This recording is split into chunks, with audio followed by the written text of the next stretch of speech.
Joining us now from Moore's Pulitzer Prize-winning columnist James Stewart. Interesting departure for you in a way. Lasseter, of course, the man behind Pixar.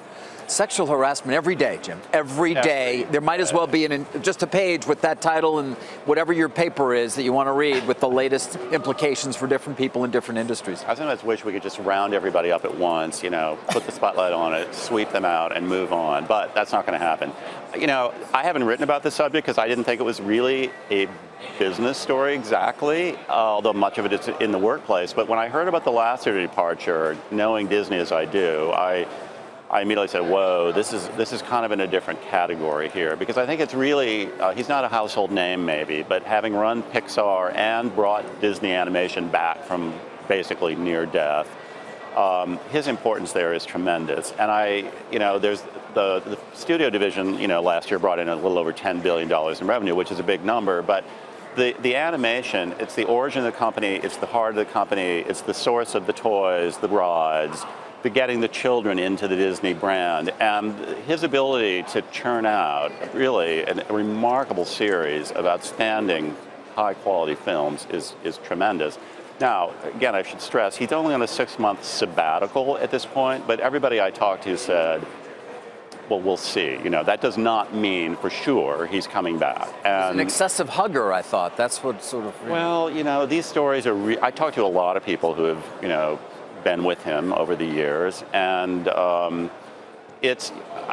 wasn't there, so I can't really say what it is, but these hugs apparently, I used the word bear hug. Maybe bear hug doesn't quite convey it. They went on for a long time, and there were other things, and then there's a lot of drinking, and that's another. In the media, in Hollywood, sure in other industries as well, and we've all experienced it. There are parties, and there's the opening and the party after that, and the retreat and the parties and the dinners and the cocktails, and there's a lot of drinking that goes on.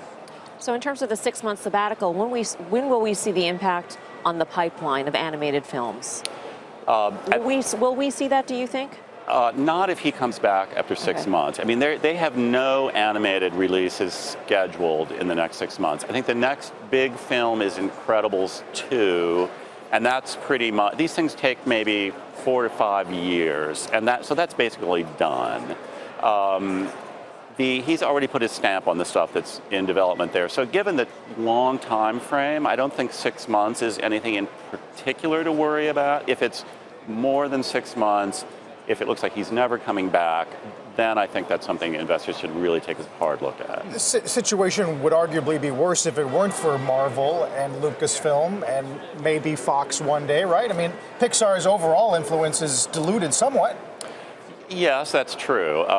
Disney Studio itself, you could argue, has actually now maybe surpassed Pixar, especially with the Frozen franchise, and that's the biggest grossing animated film in history. But, Disney is struggling, with a decline in overall revenues, mostly out of the cable division, ESPN.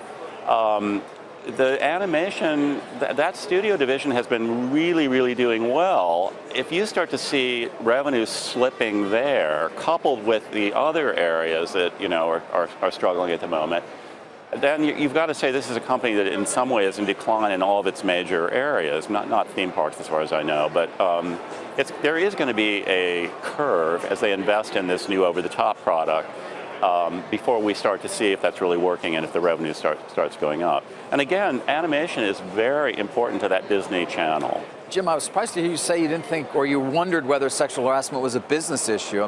It's squarely a business issue now. Oh, it is. And I'm curious as to your expectations. Forget media. It would seem to me that we have yet to sort of begin to hear in other businesses where it's going to have an impact. Yeah, I should clarify. Of course it's a business story, it's a workplace story, it's a business culture story. What I meant is it hasn't so much been an investor issue. It hasn't been moving stocks. I guess that's what I meant to say.